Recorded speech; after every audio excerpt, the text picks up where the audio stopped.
Hi guys, అందరికి కూడా good morning. ఇవాళ వీడియోలో ఏంటంటే రైల్వే నుంచి అయితే జాబ్ నోటిఫికేషన్ అనేది అయితే రిలీజ్ అయింది.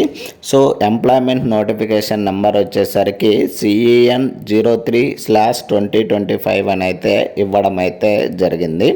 సో ఇక్కడైతే చూడొచ్చు, రిక్వైర్మెంట్ ఆఫ్ పారామెడికల్ కేటగిరీస్ అని అయితే ఇవ్వడం అయితే జరిగింది. సో దీని గురించి అయితే ఫుల్ డీటెయిల్స్ అయితే చూద్దాము. సో ఇంపార్టెంట్ డేట్స్ ఏంటి, ఆ నుంచి వేకెన్సీస్ ఎన్ని ఉన్నాయి, అండ్ ఏజ్ లిమిట్ ఎంత, ఏజ్ రిలాక్సేషన్ ఎంత, ఎడ్యుకేషన్ క్వాలిఫికేషన్ ఏంటి, అండ్ ఎగ్జామ్ ఫీజు ఎంత, అండ్ పేమెంట్ లాస్ట్ డేట్ ఎప్పుడు, అండ్ ఏజ్ రిలాక్సేషన్ విషయాలు అయితే ఇప్పుడైతే చూద్దాము. వీడియోను ఎవరైనా కానీ కొత్తగా చూస్తున్నట్లయితే please like, share and subscribe చేసుకోవడం అయితే మర్చిపోద్దండి గైస్. సో ఫస్ట్ అయితే మనకైతే నోటిఫికేషన్ రిలీజ్ అయిన డేట్ వచ్చేసరికి 26వ తేదీ జూలై 2025 నాటికైతే మనకైతే నోటిఫికేషన్ అనేది అయితే రిలీజ్ అయింది. ఆన్లైన్ అప్లికేషన్ స్టార్టింగ్ డేట్ వచ్చేసరికి 9వ తేదీ August 2025 and last date online application వచ్చేసరికి 8వ తేదీ సెప్టెంబర్ 2025 నాటికైతే ఎండ్ అయితే అవుతుంది.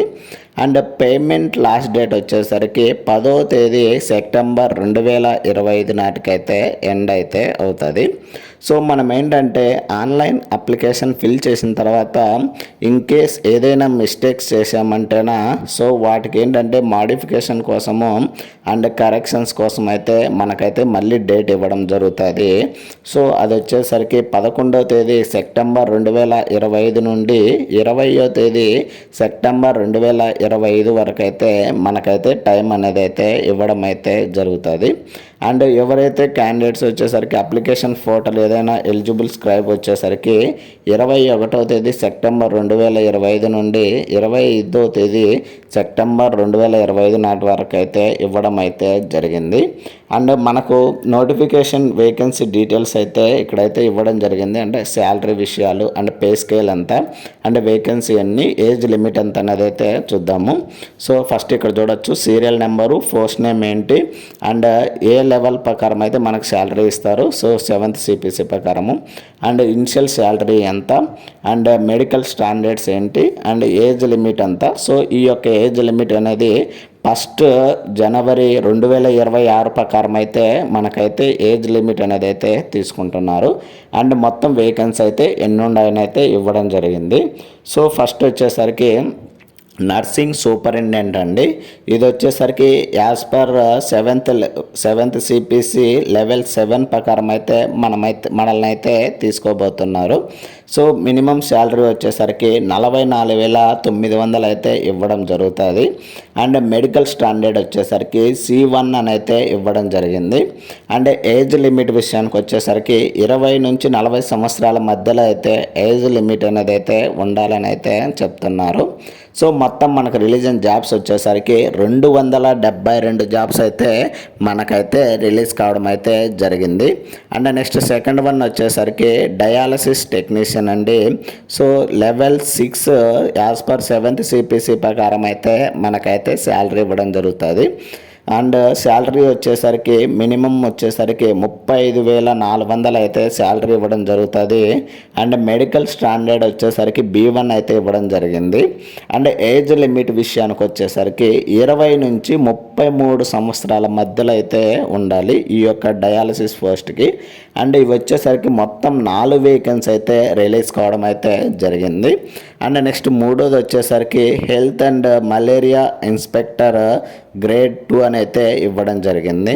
ఇది వచ్చేసరికి level 6 as per 7th CPC ప్రకారం అయితే మనకు శాలరీ అయితే ఇవ్వడం జరుగుతుంది. అండ్ ఇనిషియల్ పే వచ్చేసరికి 35,400 అయితే మనకి ఇవ్వడం జరుగుతుంది. అండ్ మెడికల్ స్టాండర్డ్ వచ్చేసరికి C1 అని అయితే ఇవ్వడం జరిగింది. దీనికి ఏజ్ లిమిట్ విషయానికి వచ్చేసరికి 18 నుంచి 33 సంవత్సరాలు అయితే ఇవ్వడం అయితే జరిగింది. సో ఇవి వచ్చేసరికి మొత్తం మనకి 33 వేకెన్సీ అనేది అయితే రిలీజ్ కావడం అయితే జరిగింది. అండ్ నెక్స్ట్ 4th వన్ వచ్చేసరికి ఫార్మాసిస్ట్ అండి. ఇది వచ్చేసరికి ఎంట్రీ గేడు. ఇవి వచ్చేసరికి level 5 as per 7th CPC ప్రకారం అయితే మనకైతే శాలరీ ఇవ్వడం జరుగుతుంది. సో ఇనిషియల్ పే వచ్చేసరికి 29,200 అయితే మనకైతే శాలరీ ఇవ్వడం జరుగుతుంది. సో మెడికల్ స్టాండర్డ్ వచ్చేసరికి C2 అండి. అండ్ ఏజ్ లిమిట్ వచ్చేసరికి 20 నుంచి 35 సంవత్సరాల మధ్యలో అయితే ఏజ్ లిమిట్ అనేది అయితే ఉండాలని అయితే చెప్తున్నారు. సో ఇవి వచ్చేసరికి మొత్తం వేకెన్సీ రిలీజ్ అయింది వచ్చేసరికి 105 జాబ్స్ అయితే రిలీజ్ అయ్యాయి. అండ్ నెక్స్ట్ 5వది వచ్చేసరికి రేడియోగ్రాఫర్ ఎక్స్రే టెక్నీషియన్ అయితే ఇవ్వడం జరిగింది. So level 5 as per 7th CPC ప్రకారం అయితే మనకు శాలరీ అయితే ఇవ్వబోతున్నారు. శాలరీ బేసిక్ వచ్చేసరికి 29,200 అని అయితే ఇవ్వడం జరిగింది. మెడికల్ స్టాండర్డ్ వచ్చేసరికి B1 అని అయితే ఇచ్చారు. అండ్ ఏజ్ లిమిట్ వచ్చేసరికి 19 నుంచి 33 సంవత్సరాల మధ్యలో అయితే ఏజ్ లిమిట్ అనేది అయితే ఉండాలి. సో ఇవి వచ్చేసరికి మొత్తం 4 వేకెన్సీ అయితే రిలీజ్ అయ్యాయి. నెక్స్ట్ 6వది వచ్చేసరికి ECG టెక్నీషియన్ అండి. ఇవి వచ్చేసరికి level 4 as per 7th CPC ప్రకారం అయితే మనకైతే శాలరీ ఇవ్వడం అయితే జరుగుతుంది. సో బేసిక్ శాలరీ వచ్చేసరికి 25,500 అయితే మనకు శాలరీ ఇవ్వడం జరుగుతుంది. So as per medical standard వచ్చేసరికి C1 అండి. అండ్ ఏజ్ లిమిట్ విషయానికి వచ్చేసరికి 18 నుంచి 33 సంవత్సరాల మధ్యలో అయితే మనకైతే శాలరీ అనేది అయితే ఇవ్వడం జరుగుతుంది. సో ఇవి వచ్చేసరికి మొత్తం 4 వేకెన్సీ అయితే రిలీజ్ అయితే అయ్యాయి. నెక్స్ట్ 7వది వచ్చేసరికి ల్యాబొరేటరీ అసిస్టెంట్ గ్రేడ్ 2 అని అయితే ఇవ్వడం జరిగింది. ఇవి వచ్చేసరికి level 3 as per 7th CPC ప్రకారం అయితే మనకు శాలరీ ఇవ్వడం జరుగుతుంది. ఇనిషియల్ పే వచ్చేసరికి 21,700 అయితే మనకు శాలరీ ఇవ్వడం జరుగుతుంది. అండ్ మెడికల్ స్టాండర్డ్ వచ్చేసరికి B1 అండి. అండ్ ఏజ్ లిమిట్ విషయానికి వచ్చేసరికి 18 నుంచి 33 సంవత్సరాల మధ్యలో అయితే ఉండాలని అయితే చెప్తున్నారు. సో ఇవి వచ్చేసరికి మొత్తం 12 వేకెన్సీ అయితే రిలీజ్ అయ్యాయి. సో టోటల్గా మనకు రిలీజ్ అయిన జాబ్స్ వచ్చేసరికి 434 జాబ్స్ అయితే రిలీజ్ కావడం అయితే జరిగింది. సో ఏంటంటే దీనికి సంబంధించి ఏజ్ లిమిట్ డీటెయిల్స్ అయితే చెక్ చేద్దాము. అండ్ ఏజ్ రిలాక్సేషన్ ఎంత ఉండాలి, అండ్ ఏ డేట్ నుండి ఏ డేట్ మధ్యలో అయితే కౌంట్ అవుతుంది అనేది కూడా ఇప్పుడైతే చూద్దాము వాటి గురించి అయితే. సో కింద అయితే వాటి గురించి ఇవ్వడం జరిగింది. అండ్ నోటిఫికేషన్ యొక్క లింక్ని అయితే నేనైతే కింద డిస్క్రిప్షన్లో ఇస్తాను, అక్కడికి వెళ్ళి అయితే చెక్ చేయండి గైస్. అండ్ ఇంకోటి వచ్చేసరికి ఎగ్జామినేషన్ వచ్చేసరికి నార్మలైజేషన్ మార్క్స్ ప్రాసెస్లో అయితే ఉంటుంది. మల్టిపుల్ షిఫ్ట్ను బట్టి అయితే మనకు నార్మలైజేషన్ ప్రాసెస్ అయితే ఉంటుంది. అండ్ నెగిటివ్ మార్కింగ్ వచ్చేసరికి ఎగ్జామినేషన్ వచ్చేసరికి 1/3 అయితే నెగిటివ్ మార్కింగ్ అయితే ఉంటుందంట. సో మనకేంటంటే కంప్యూటర్ బేస్డ్ ఎగ్జామినేషన్ అయితే కండక్ట్ చేయడం జరుగుతుంది. సో ఆ కంప్యూటర్ బేస్డ్ ఎగ్జామినేషన్లో ఏంటంటే మనకైతే 1/3 అయితే నెగిటివ్ మార్కింగ్ ఉంటుందని అయితే చెప్తున్నారు. మనకేంటంటే మనకి సెలెక్షన్ ప్రాసెస్ ఎలా ఉంటుందంటే first computer based examination conduct చేయడం జరుగుతుంది. సో ఆ కంప్యూటర్ బేస్డ్ ఎగ్జామ్లో సెలెక్ట్ అయినటువంటి వారికి డాక్యుమెంట్ వెరిఫికేషన్ ఉంటుంది. సో ఆ డాక్యుమెంట్ వెరిఫికేషన్ కంప్లీట్ అయిన తర్వాత మెడికల్ ఎగ్జామినేషన్ అనేది అయితే ఉంటుంది. సో ఈ మెడికల్ ఎగ్జామినేషన్ కంప్లీట్ అయిపోయిన తర్వాత మనకైతే జాబ్ అనేది అయితే ఇవ్వడం జరుగుతుంది. సో ఈ యొక్క కంప్యూటర్ బేస్డ్ ఎగ్జామినేషన్ కానీ, డాక్యుమెంట్ వెరిఫికేషన్ కానీ, మెడికల్ ఎగ్జామినేషన్ కానీ ఎవరైతే SC ST కేటగిరీస్ ఎగ్జామ్ రాయడానికి లేదా డాక్యుమెంట్ వెరిఫికేషన్ వెళ్ళాలంటే మనకైతే రైల్వే బోర్డు అయితే ట్రావెల్ అలవెన్సెస్ అయితే ఫ్రీగా అయితే ఇవ్వడం జరుగుతుంది. సో ఇక్కడైతే ఇవ్వడం జరిగింది. Free sleeper class for railway pass ఎవరైతే SC ST కేటగిరీస్ ఉంటారో వాళ్ళైతే ఫ్రీగా అయితే ట్రావెల్ చేయొచ్చు. సో ఏంటంటే మీ యొక్క SC ST కేటగిరీ సర్టిఫికేట్ అయితే చూపించాలి, అంటే క్యాస్ట్ సర్టిఫికేట్ అండ్ మీ యొక్క ఆధార్ కార్డ్ అయితే చూపించాల్సిందైతే ఉంటుంది. సో అప్పుడు ఏంటంటే మీరు వీటి డాక్యుమెంట్ చూపించి మీరైతే ఫ్రీగా అయితే ట్రావెల్ చేయొచ్చు అని అయితే ఇక్కడైతే క్లియర్గా చెప్తున్నారు. అండ్ ఇది నోటిఫికేషన్ సంబంధించి ఏదైనా డౌట్స్ లేదా క్లారిఫికేషన్ ఇవ్వాలంటేనా మీరైతే ఈమెయిల్ ఐడి ఇవ్వడం జరిగింది. rrb.help@csc.gov.in అనే వెబ్సైట్లో, అంటే మెయిల్ ఐడి ద్వారా అయితే వాళ్ళకైతే మీరైతే మెయిల్ పెట్టి మీ యొక్క డౌట్స్ను క్లారిఫికేషన్ అయితే అడగచ్చు. అండ్ ఇంకోటి ఏంటంటే మొబైల్ నెంబర్ అయితే ఇవ్వడం జరిగింది 9592001188 అని అయితే ఇవ్వడం జరిగింది. ఒకవేళ ఈ నెంబర్ వర్క్ చేయకపోతే ఇంకో నెంబర్ కూడా ఇవ్వడం జరిగింది 01725653333 అని అయితే హెల్ప్ లైన్ నెంబర్ కూడా ఇవ్వడం జరుగుతుంది. అండ్ ఏంటంటే మీకు దీనికి సంబంధించి మీరు ఆల్ వర్కింగ్ డేస్ టైంలో కాల్ చేయాల్సి ఉంటుంది. మార్నింగ్ 10 గంటల నుంచి సాయంత్రం 5 గంటల మధ్యలో అయితే మీరైతే కాల్ చేసి వాళ్ళతో అయితే మాట్లాడాల్సిందైతే ఉంటుంది. సో ఇంకోటి ఏంటంటే ఆన్లైన్ అప్లికేషన్లో లాస్ట్ డేట్ అయిపోయిన తర్వాత మీరైతే కాల్ చేస్తానా వాళ్ళైతే ఎటువంటి రెస్పాన్సిబుల్ కాదని అయితే క్లియర్గా అయితే మెన్షన్ చేయడం అయితే జరిగింది. సో దీనికి వచ్చేసరికి కొన్ని మెడికల్ స్టాండర్డ్స్ అండ్ జనరల్ ఫిట్నెసెస్ అయితే ఇక్కడైతే ఇవ్వడం అయితే జరిగింది. వచ్చేసరికి ఎలిజిబిలిటీ విషయానికి వచ్చేసరికి నేషనాలిటీ వచ్చేసరికి citizen of India, citizen of Nepal and subject to Bhutan అయితే అయి ఉండాలని అయితే చెప్తున్నారు. ఏజ్ రిలాక్సేషన్ అయితే చెప్పుకుంటూ వెళ్తానో దాన్ని బట్టి మీరైతే చెక్ చేసుకోండి గైస్. సో ఎవరైతే ఎస్సీ ఎస్టీ కేటగిరీ ఉంటారో వాళ్ళకు వచ్చేసరికి 5 సంవత్సరాలు అయితే ఏజ్ రిలాక్సేషన్ అయితే ఇవ్వడం జరిగింది.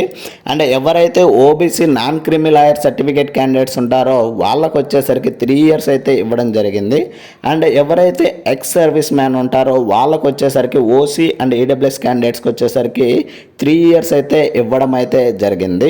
అండ్ ఎవరైతే X service man OBC non క్రిమి లాయర్ ఉంటారో వాళ్ళకు వచ్చేసరికి 6 ఇయర్స్ అయితే ఇవ్వడం జరిగింది. అండ్ ఎవరైతే X service man SC ST category ఉంటారో వాళ్ళకు వచ్చేసరికి 8 ఇయర్స్ అయితే ఏజ్ రిలాక్సేషన్ అయితే ఇవ్వడం అయితే జరిగింది. అండ్ ఫిజికల్లీ హ్యాండిక్యాప్డ్ వచ్చేసరికి ఓసీ అండ్ ఈడబ్ల్యూఎస్ వాళ్ళకి 10 సంవత్సరాలు అండ్ ఫిజికల్లీ హ్యాండిక్యాప్డ్లోని ఓబీసీ వాళ్ళకు వచ్చేసరికి 13 సంవత్సరాలు, ఫిజికల్లీ హ్యాండిక్యాప్డ్లో ఎస్సీ ఎస్టీ వాళ్ళకు వచ్చేసరికి 15 సంవత్సరాలు అయితే ఇవ్వడం అయితే జరిగింది. సో ఇది ఏజ్ రిలాక్సేషన్ అండ్ ఏజ్ లిమిట్కి సంబంధించి అయితే డీటెయిల్స్. అండ్ ఎడ్యుకేషనల్ క్వాలిఫికేషన్ విషయాలు అయితే అనెక్స్ ఏ అయితే ఉన్నాయని అయితే చెప్తున్నారో సో వాటి గురించి అయితే కింద అయితే చెక్ చేద్దాము. అండ్ నెక్స్ట్ వచ్చేసరికి అప్లికేషన్ ఫీజు విషయానికి వచ్చేసరికి ఎవరైతే SC ST ex service man, physically handicapped and females and transgenders and minorities or economically backward classes category ఉంటారో వాళ్ళకు వచ్చేసరికి అప్లికేషన్ ఫీజు అనేది 250 రూపాయలు అయితే అప్లికేషన్ ఫీజు అయితే పేమెంట్ అయితే చేయాల్సింది అయితే ఉంటుంది. సో ఈ యొక్క అప్లికేషన్ ఫీజు 250 రూపాయలు అయితే మీరైతే కంప్యూటర్ బేస్డ్ ఎగ్జామ్ రాయడానికి వెళ్ళారంటే సో ఆ కంప్యూటర్ బేస్డ్ ఎగ్జామినేషన్కి వెళ్ళినప్పుడు సో ఈ యొక్క 250 రూపాయల అమౌంట్ అయితే మళ్ళీ మీకు ఎన్నిక అయితే పడుతుందని అయితే చెప్తున్నారు. సో ఈ యొక్క కేటగిరీ వాళ్ళకి. అండ్ ఎవరైతే ఎక్సెప్ట్ అంటే ఓసీ ఓబీసీ మేల్ క్యాండిడేట్స్ ఉంటారో అండ్ ఈడబ్ల్యూఎస్ క్యాండిడేట్స్ ఉంటారో వాళ్ళకు వచ్చేసరికి అప్లికేషన్ ఫీజు వచ్చేసరికి 500 రూపాయలు అయితే అప్లికేషన్ ఫీజు అయితే ఇవ్వడం జరిగింది.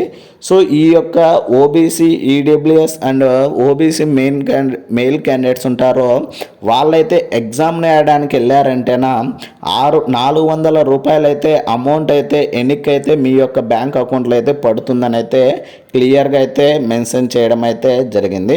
సో ఓన్లీ ఏంటంటే మీరు ఖచ్చితంగా మీరు ఏంటంటే ఎగ్జామ్ అటెండ్ అయితేనే మీకు అమౌంట్ అయితే ఎన్నిక పడుతుంది, లేదంటే మీకైతే అమౌంట్ అనేది అయితే ఎన్నిక రాదని అయితే ఇక్కడైతే క్లియర్గా అయితే మెన్షన్ చేయడం అయితే జరిగింది.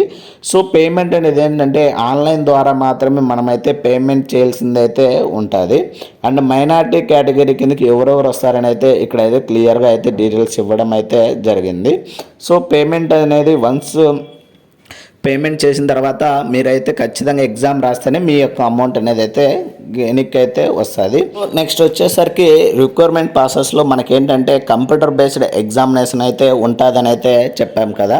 సో ఈ యొక్క కంప్యూటర్ బేస్డ్ ఎగ్జామ్ వచ్చేసరికి మనకైతే ఆన్లైన్ల ద్వారా అయితే మనకి ఎగ్జామ్ అయితే కండక్ట్ చేయడం జరుగుతుంది. ఎగ్జామ్ అనేది ఓన్లీ సింగిల్ స్టేజ్లో అయితే ఎగ్జామ్ జరుగుతుందండి. సో మనకేంటంటే ఎగ్జామ్ అనేది సో ఎగ్జామ్ కండక్ట్ చేయడం జరుగుతుంది. ఆ ఎగ్జామ్ వచ్చేసరికి 90 మినిట్స్ అయితే టైం అయితే ఉంటుంది. అండ్ క్వశ్చన్స్ వచ్చేసరికి 100 క్వశ్చన్స్ అయితే ఇవ్వడం అయితే అయితే జరుగుతుంది. అంటే ఎవరైతే ఫిజికల్లీ హ్యాండిక్యాప్డ్ ఉంటారో వాళ్ళకు వచ్చేసరికి 120 మినిట్స్ అయితే టైం అయితే ఇవ్వడం అయితే జరిగింది. సో ఈ కంప్యూటర్ బేస్డ్ ఎగ్జామినేషన్ సంబంధించి సిలబస్ వచ్చేసరికి ఒకసారి అయితే చెక్ చేద్దాము. అంటే సెక్షన్ వైజ్ ఏమేమి టాపిక్స్ ఉంటాయనేది చూద్దాము. సో ఫస్ట్ వచ్చేసరికి ప్రొఫెషనల్ ఎబిలిటీ. సో ఆ పోర్షన్ బట్టి మనకేంటంటే 70 క్వశ్చన్స్ ఇస్తాడు 70 మార్క్స్కి అండ్ ఈచ్ సెక్షన్కి. అండ్ నెక్స్ట్ సెకండ్ వచ్చేసరికి జనరల్ అవేర్నెస్ అండి. సో ఈ జనరల్ అవేర్నెస్ 10 క్వశ్చన్లు ఇస్తాడు 10 మార్కులు. అండ్ నెక్స్ట్ వచ్చేసరికి general arithmetic, general intelligence and reasoning నుంచి 10 క్వశ్చన్స్ ఇస్తాడు 10 మార్కులకి. అండ్ జనరల్ సైన్స్ నుంచి 10 క్వశ్చన్లు ఇస్తాడు 10 మార్కులకి అండి. సో టోటల్గా మనకు వచ్చేసరికి 100 క్వశ్చన్లు ఇస్తాడు 100 మార్కులకైతే ఎగ్జామ్ ఉంటుంది. టైం వచ్చేసరికి 90 మినిట్స్ అయితే టైం అయితే ఇవ్వడం అయితే జరుగుతుంది. సో ఆల్రెడీ మనం చెప్పుకున్నాము నెగిటివ్ మార్కింగ్ విషయానికి వచ్చేసరికి 1/3 అయితే నెగిటివ్ మార్కింగ్ అయితే ఇవ్వడం అయితే జరుగుతుంది. సో ఈ ఎగ్జామ్లో క్వాలిఫై అయినటువంటి వారికి డాక్యుమెంట్ వెరిఫికేషన్ అనేది అయితే కండక్ట్ చేయడం అయితే జరుగుతుంది. సో ఈ డాక్యుమెంట్ వెరిఫికేషన్ కంప్లీట్ అయిపోయిన తర్వాత మీకైతే మెడికల్ ఎగ్జామినేషన్ ఉంటుంది. సో ఈ మెడికల్ ఎగ్జామినేషన్లో కంప్లీట్ అయిపోయిన తర్వాత మనకైతే జాబ్ అనేది అయితే ఇవ్వడం అయితే జరుగుతుంది. అండ్ నెక్స్ట్ వచ్చేసరికి కొన్ని అఫీషియల్ వెబ్సైట్ అయితే ఇవ్వడం జరిగింది. రైల్వేస్ నుంచి అహ్మదాబాద్ లొకేషన్, చండీగఢ్, ముంబై అండ్ పాట్నా, రాంచీ, సికింద్రాబాద్ మనకు వచ్చేసరికి అండ్ కోల్కతా, భువనేశ్వర్, భోపాల్, బెంగళూరు అండ్ ప్రయాగ్రాజ్ అయితే ఇవ్వడం అయితే జరిగింది. ఏంటంటే మనకు ఇంకోటి ఏంటంటే మాడిఫికేషన్ అప్లికేషన్లో ఏదైనా కరెక్షన్స్ కోసము సో దానికి వచ్చేసరికి 250 రూపాయలు అయితే మనమైతే పేమెంట్ చేయాల్సింది ఉంటుంది. అంటే కరెక్షన్స్కి మనము ఏదైనా కరెక్షన్ చేయాలంటే సో దానికి వచ్చేసరికి 250 రూపాయలు అయితే పేమెంట్ చేయాల్సింది ఉంటుంది. సో ఆ అమౌంట్ వచ్చేసరికి నాన్ రీఫండబుల్ అని అయితే క్లియర్గా అయితే చెప్తున్నారు. సో నిదానంగా చెక్ చేసుకొని అన్ని డీటెయిల్స్ క్లారిటీ తీసుకున్న తర్వాతనే సో మీరైతే అప్లై అయితే చేయండి గైస్. అండ్ మన యొక్క రిలీజ్ అయినటువంటి పారామెడికల్ కేటగిరీకి సంబంధించి జాబ్ డీటెయిల్స్ అయితే గైస్.